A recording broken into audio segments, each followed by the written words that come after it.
Hallo ihr Säpplinge, herzlich willkommen zu einer neuen Folge Tales of Berseria. So, letzte Folge, was ist in letzter Folge nochmal passiert? Ich bin gerade verwirrt. Ich bin gerade echt verwirrt. Letzte Folge, genau, da hatten wir diesen Tontopf aus dem, Tontopf war das nicht, diesen Topf aus dem Meer geangelt. Der eigentlich gar kein Topf war, sondern ein Dämon, interessanterweise. Wir sind jetzt hier wieder zurück und ja, mal schauen, was die Gespräche hier so bringen. What else do they have in common? What are you up to? I'm compiling everything we know about Earth Pulse points, starting with what the ones in Ward Forest and Palamedes have in common. I'll compare those points with the ones that didn't have any Therians. Then, I'll factor in everything I currently know about the Abbey's deployments. Once that's done, I'll match all that information against what we know about the locations Laphicet was able to sense. When that's completed, we should be able to tell which locations are more likely to house a Therian. You're really going all out, aren't you? Must you sound so incredulous? If you're going to do something, then give it your all. There is no other way to live. Right. I'm counting on you then. I'm not doing this for you. This is for me and for Laphicet. Do you even understand why that boy's trying so hard? Yeah, I do. Wenn du es verstanden hast, musst du das auch zeigen. Ich kann gar nicht oft genug betonen, wie wichtig das ist. Ja, Velvet ist manchmal ein bisschen hart mit ihm. Laphicet! I spy! I spy! I can't, Kamawana. I've got stuff to... I spy with my little eye. Something that starts with V. Okay, I'll try. Is it... Velvet? No fair! How'd you do it so fast? Wait, Kamawana, I'm sorry. You don't have to cry. Poor Fee. Oje, oje, oje. Und hier hinten, die beiden? Oh, hey, Velvet. You don't mind if I give Kudogane that orichalcum you fished up, do you? Doesn't matter to me. But do you really think you can make a weapon with that? Well, I don't know. What does the expert think? Conventionally, no, it's impossible. But when has convention ever stopped a demon? I won't argue that. We're dealing with the hardest metal in existence. But I'm ready to cast aside all doubt, to focus everything on forging my greatest creation. If anybody can do it, it's you. Good luck, Kudogane. Yeah, best of luck. If you can make Rokuro stronger, you'll be helping me out too. Das stimmt natürlich. So. Und Magilu? Oh. Ich kann ihm einen Spitznamen geben, wenn ich möchte. Okay. Have you been practicing your dove impression, Velvet? What? No. Now, a performer in Magilu's menagerie has to be more diligent than that. What if we're stopped at a checkpoint and the guards ask you to perform a trick? If that happens, I'll show them my trick where I devour an entire witch faster than the blink of an eye. Oh, that would be a sight indeed. But seriously, if you ever want some magic tricks up your sleeve, let me know and I'll teach you some. Just 10,000 gold each. Mhm. Okay, Laphicet scheint eine neue Spur zu haben. Hey, what do you say we track down another Therian? Sure. From what I can tell, the next closest Earth Pulse point is near the center of Midgand. Midgand, huh? The capital's not far from there. I wonder how things are now that Griffin's gone, though. Only one way to find out. Maybe so, but Eisen's not here, you know. You're right. I haven't seen him in a while. We should probably ask Benwick where he wandered off to. Yeah. Hold on. There's a letter here. On pretty cutesy stationery, too. Let's just have a quick look-see. As the cold turns bitter and the snow piles up on the mountains, I cannot help but think of you and hope you are in good cheer. As for myself, I am the same as ever, although I recently acquired a rare item that I shall be sending your... It's rude to read other people's letters, you know. Yeah, but how else are we supposed to find out whose it is? Does it say who the sender is? Uzfamiwu Wexov. Who the hell is that? Probably someone on this island, if I had to guess. Hey! Anybody lose a letter? Do any of these folks look like the type to write a fancy letter? Point taken. It could be one of the pirates. Why don't we go to the docks and ask around? Fine, just don't forget our mission. Okay. Wir werden jetzt die Zeuge einer Love Story. No reply this time either? But she's doing okay. I can say that much. That's good to hear. I can rest easy then. Now's about getting that pot wrapped. I's got this new sunflower printer. How's that sound? Yeah, that one's cute enough. Let's go with that. Did he just say cute? Help you with something? Someone dropped this letter. Do you have any idea who it might... You didn't read it, did you? Wait, it's yours? We didn't read it. Much. You really didn't read it? No, of course not. Put this letter in with the package. Who's got it? When you ship with the Turtles Express, rest assured your mail is in good hands. If you're done here, we're ready to head out. Our destination is Midgand. Yeah, I'm all set. Was he sending a gift to someone? And with a letter, too. Gotta be a lady friend, that's for sure. You think? Either way, that letter was really polite. And did you see that penmanship? Yeah, I didn't know old Reeps had it in him. I can hear you two, you know. Ah!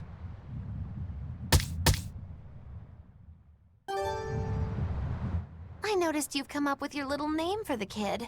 You sure are the sentimental type, aren't you? Oh? Calling him Fee doesn't cost me anything, and it's not like I gave it much thought.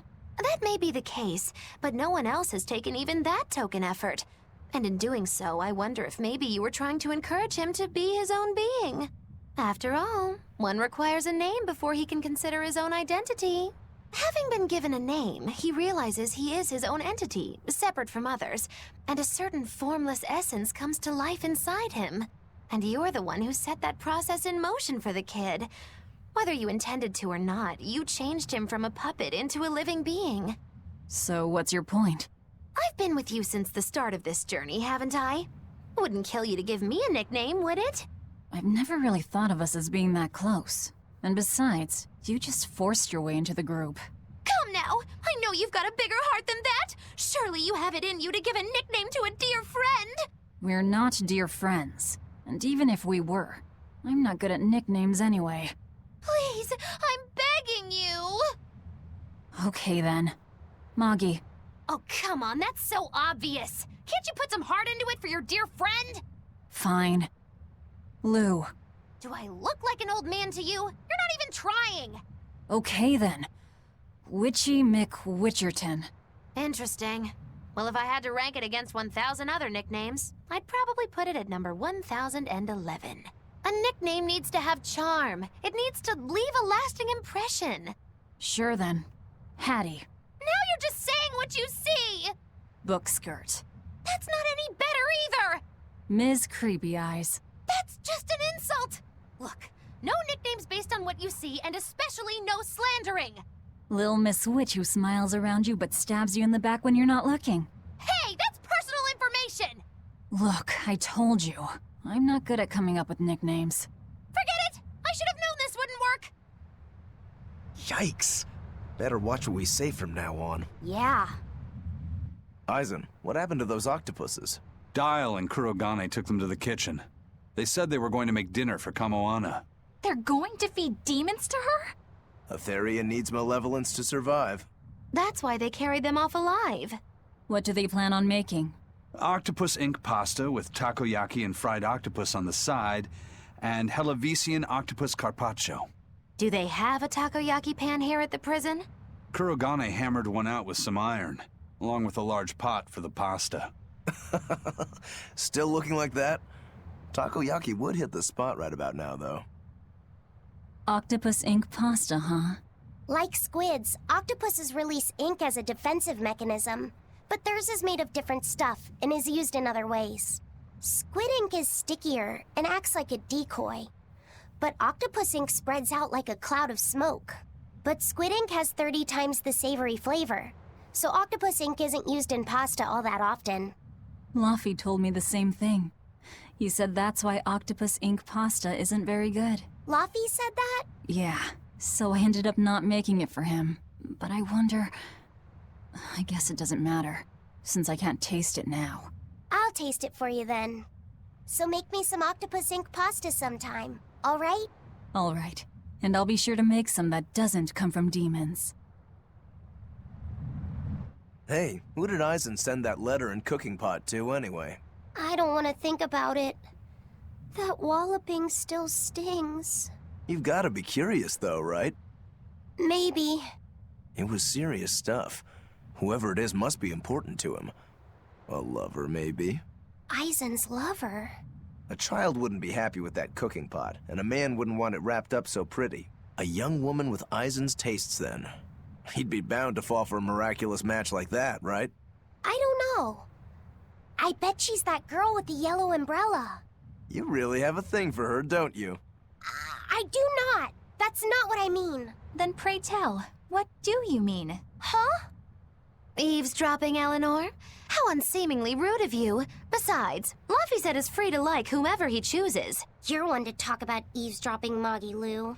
Anyway, it's just that the sunflower design on the wrapping reminded me of her. Now that you mention it, but does it really matter? He has someone to write to in any case. True. I can't help but feel a bit envious. What a nice way of summing it up, Velvet. So you were eavesdropping too, then? Say, what do you think about Eisen? Oh, so that's the kind of guy you're into, hmm? Huh. Not what I'd expect, but... No! I just feel there's something different about him. The way he picks presents, the objects that catch his eye. Oh, is that all? Boring. No kidding. All men have some kind of particular interest, big or small. I suppose that's true, but he seems a bit, shall we say, overly obsessive? Now that you mention it, he does have a tendency to ramble on about various topics. And it's not just the items he collects. There's more to it? Every weekend, he eats curry for dinner, and every time we go into port, he docks at the 3rd bollard. Come to think of it, I heard the galley crew complaining that he always needs his pasta cooked exactly the right way. And when he needs a new outfit, he always goes to the same tailor and returns with identical clothes and boots. It all has to be exactly the same size and in exactly the same color. Turtle says he's very nitpicky. Sounds like he's not so much picky as he is a pain in the ass. But I do see a different side of him now. I thought pirates were all rough and filthy, but it seems they can be quite meticulous. Not much of a reassessment. Meine Güte. Das hört ja hier gar nicht mehr auf mit den Gesprächen, aber ich möchte sie mir auch eigentlich ganz gerne alle anhören.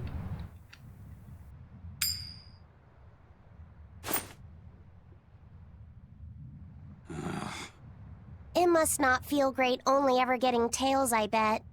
Nah, I don't really mind that much. It's way too late for me to start letting that bother me. Yeah, but wouldn't it be nice to get heads at least once? Hell, I know I'd like to see that, and I bet Luffy said here does too. Yeah, I do. Right? That's why I've brought something a little special. Ta-da! What's so special about that coin? It looks identical to the one Eisen already has. The front side does, yes. But both sides of the coin are actually heads. I had Kurogane make it for me custom. If both sides are heads, then not even the Reaper's curse can stop it. Well, yeah, but that's cheating. What's the point in getting heads if it's rigged that way? It's not cheating. It's called effort and hard work. How? If you always work hard and never give up, you'll make your own way forward. All right, I'm in. I'll get that heads for you.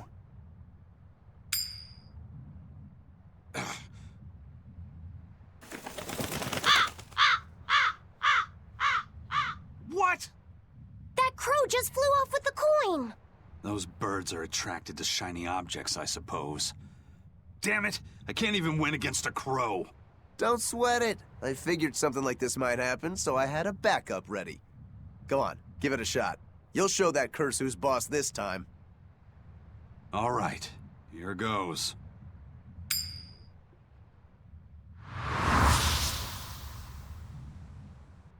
I don't believe it!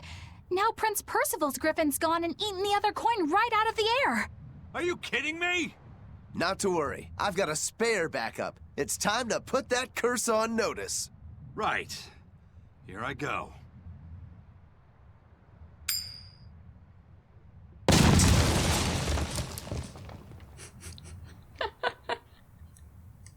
You gotta be kidding me.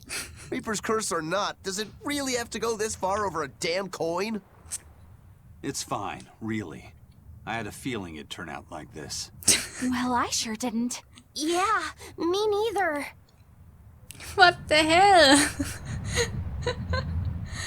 Oh du meine Güte, oh du meine Güte, was geht denn da ab? So, komm, wir reden hier mal mit Benwick. Hey, Eisen, is there, anything we can do about the prince's hawk? Griffin, I mean. Every day, it goes out on these hunts or whatever, and brings back the weirdest stuff. It's making a real mess out of the deck. Hawk's hunt. What's the big deal? Well, yeah. At first it was bringing back good stuff like seaweed and fish, things we could cook with. Sure, I was glad for a while. But then it started to escalate. Now we're talking 150 kilo amber cants and 350 kilo killer swordfish that it's catching. That's not a bad thing, is it? It just means more to eat. It is when they're being dropped from the sky onto the deck. Especially those killer swordfish and razor-sharp bills. What if somebody gets run through by one? Can't you just warn the prince that his bird needs to be more careful? Yeah, we could, but he looks so happy watching his hawk. I'd hate to spoil it for him. Yeah, the prince looks so happy whenever Griffin is flying free.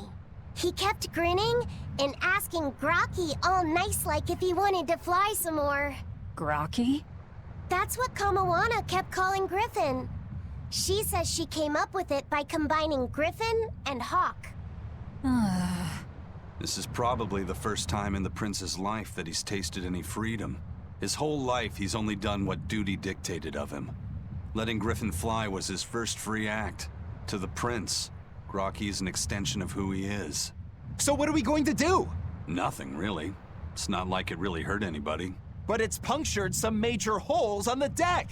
I'm sure even the prince knows when to rein it in. Let him have a little fun. He deserves it. I don't know about all that. I'd say the prince is letting his newfound freedom get the better of him. Hey, I was just up on deck and it looks like Griffin's caught an elephant tuna this time. An elephant tuna?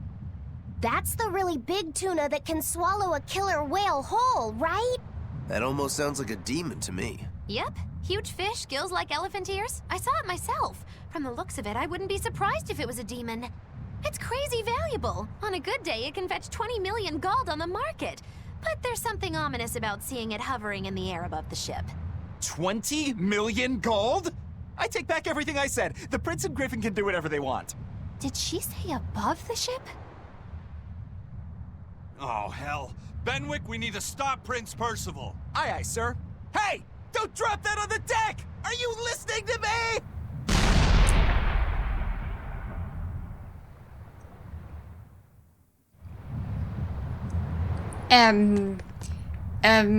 Ja, eigentlich brauchen wir die Van Elte ja noch. Oh je, oh je, oh je.